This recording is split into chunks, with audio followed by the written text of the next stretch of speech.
अस्सलाम वालेकुम दोस्तों, आज की कहानी का नाम है दुआ का असर।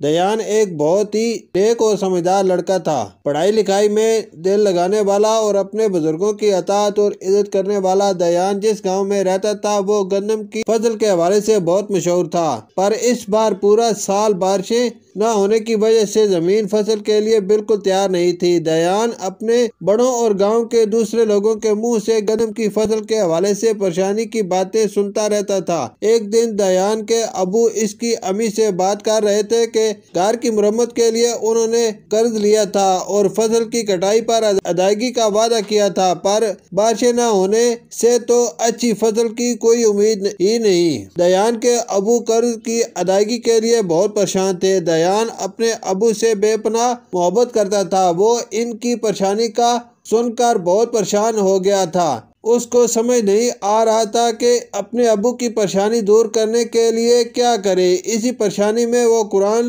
का सबक पढ़ने मस्जिद चला गया। मौलवी साहब ने सबक सुनते हुए दयान की बेध्यानी खास तौर पर महसूस की। छुट्टी के बाद जब सब बच्चे जा रहे थे तो मौलवी साहब ने दयान को रोक लिया। सब बच्चों के जाने के बाद मौलवी साहब ने दयान से पूछा कि बेटा क्या बात है, आज तुम किस सोच में गुम थे।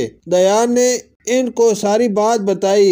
मौलवी साहब शफकत से मुस्कुराए और बोले, मैं खुश हुआ कि तुम अपने अब्बू की परेशानी पर उनके लिए इतने परेशान हो गए। तुम एक अच्छे बच्चे हो। दयान बोला कि मौलवी साहब मैं कैसे अपने अब्बू की परेशानी दूर करूं। मौलवी साहब ने कहा, बेटा इंसान की औकात ही क्या है कि वो खुद से कुछ कर सके। जो रब आजमाइश डालता है वो ही इसका हल भी निकालता है। दयान बेटा तुम अल्लाह से अपनी परेशानी का हल मांगो और पूरे यकीन से मांगो। अल्लाह अपने बंदों की जरूर सुनता है। मौलवी साहब से बात करके दयान बहुत खुश हो गया। रात सोने से पहले दयान ने अम्मी से कहा कि सुबह उसे नमाज के लिए जरूर जगाएं। सुबह उसने दिल लगाकर नमाज पढ़ी और पूरे खलूस से अल्लाह से अपने अबू की परेशानी के लिए दुआ मांगी और बारिश का इंतजार करने लगा। पूरा दिन गुजर गया पर बारिश न हुई, पर दयान हर रोज लगातार नमाज अदा करता रहा और दुआ मांगता रहा। काफी दिन गुजर गए। दयान एक बार फिर मौलवी साहब के सामने अपनी परेशानी लेकर गया।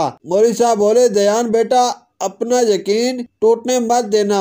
बाज़ औक़ात अल्लाह को अपने बंदों का मांगने का अंदाज इतना पसंद आता है कि अल्लाह चाहता है कि मेरा बंदा बार बार मांगे। अगली सुबह दयान फिर पूरे दिल से नमाज के लिए खड़ा हुआ और नमाज के बाद दुआ के लिए हाथ उठाए। प्यारे अल्लाह मियाँ जी, मुझे मालूम है कि आप मुझसे बहुत मोहब्बत करते हैं और चाहते हैं कि मैं हमेशा आपसे ऐसे ही अपने दिल की बातें करता रहूं। अल्लाह मियाँ जी, मैं अपने अबू के लिए बहुत परेशान हूँ। अगर इस साल हमारी गन्नम की फसल अच्छी ना हुई तो मेरे अबू अपना वादा पूरा नहीं कर सकेंगे। अल्लाह मियाँ जी, आप तो अपने बंदों की हर जायज़ ख्वाहिश पूरी करते हैं ना। प्लीज मेरी ये दुआ पूरी कर दे, बारिश बरसा दें। मैं हमेशा आपका अच्छा बंदा बनकर रहूंगा।